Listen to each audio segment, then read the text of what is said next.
యేసుప్రభు నమ్మి పాప క్షమాపణ. కానీ పాపంతో చచ్చిపోతాం చూడు. అన్ని మంచిగానే ఉండి ముసలోళ్ళమైన కారణంగా లేదా యాక్సిడెంట్ అయినా పాపంతో చచ్చిపోతాం చూడు. పాపంతో చచ్చిపోయిన డైరెక్ట్ నరకంలో కాలుతాం. మరి ఇప్పుడు పాపం తీసేసుకుందామా పెట్టుకుందామా? పక్కా. ఎందుకంటే ఈ యేసు ప్రభుని కూడా ఎందుకు నమ్మాలంటే మన పాపం తీసివేయడానికి. నీ వల్ల కాదు అది. నువ్వు ఎంత తీసేసినా మళ్ళీ వచ్చి ఇక్కడే ఉంటుంది. ఎంత తీసేసినా మరి యేసయ్య వల్ల అవుతుంది. చప్పలు కొట్టండి ఆడికి. కరెక్ట్. ఇప్పుడు యేసు ప్రభుని ఎందుకు నమ్ముకోవాలో నేను ఆబ్జెక్ట్ ప్రశ్నిస్తా, మీరు ఆన్సర్ చెప్పాలా.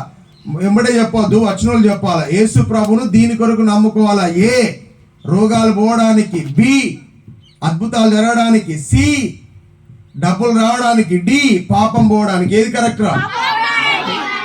Right answer. చప్పలు కొట్టండి. Very good.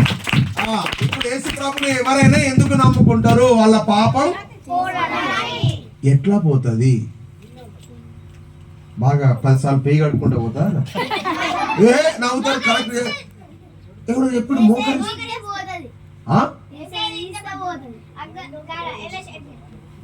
వాడు చెప్పిండు వీడు చెప్పిండు చెప్తావు. నువ్వు చెప్పాలి. ఎల్ఎస్ ఏం చెప్పినావు ఒకసారి చూద్దాం. కదా పోతుందా? అరే నవ్వుతారేంద్ర. వాడు చెప్పింది కరెక్ట్. చప్పలు కొట్టండి. మోకరించండి. పోయిందా?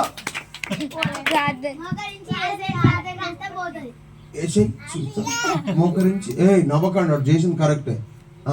మోకరించి మళ్ళీ ఒకసారి చప్పలు కొట్టండి. Right answer. నిజంగా చెప్తున్నా వాడి పాపం పోయింది. చప్పలు కొట్టండి.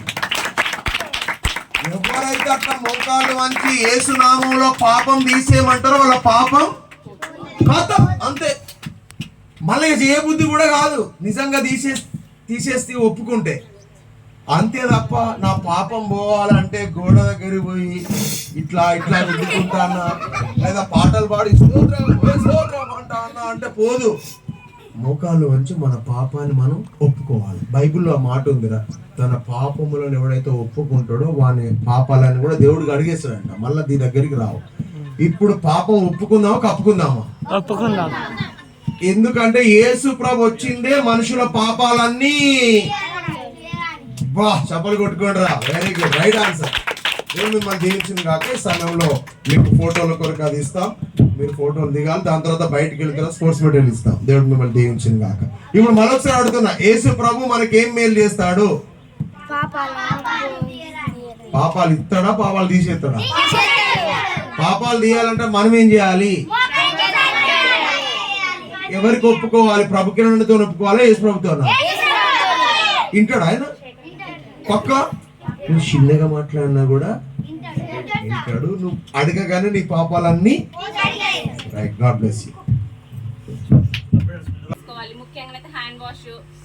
ఎందుకంటే మనం బయట అంతా తిరిగేసి వచ్చి మళ్ళీ ఇంట్లో అన్ని వస్తువులన్నీ మనం ముట్టుకుంటాం కదా. అట్లా మనం చేస్తూ ఉండాలి. మనం హెల్దీగా ఉండాలి. ఫస్ట్ ఆఫ్ ఆల్ మనం హెల్దీగా ఉండడం వల్ల మనకి ఎలాంటి ఇన్ఫెక్షన్స్ కానీ ఎలాంటి అవ్వదు, ఏం రాకుండా ఉంటాయి. ఎందుకంటే మన వల్ల మన ఇంట్లో వాళ్ళకు కూడా వస్తాయి. మనకు అన్న ఉంటాడు, తమ్ముడు ఉంటాడు, చెల్లె ఉంటారు కదా. ఇప్పుడు మన వల్ల మన అన్నదమ్ములకి వస్తుంది. ఇట్లా రాకుండా ఉండాలంటే మనం ఫస్ట్ హెల్దీగా ఉండాలి. ఎందుకంటే మనం బయట అంతా తిరుగుతూ ఉంటాం. ఎందుకంటే ఊరంతా మనదే కదా.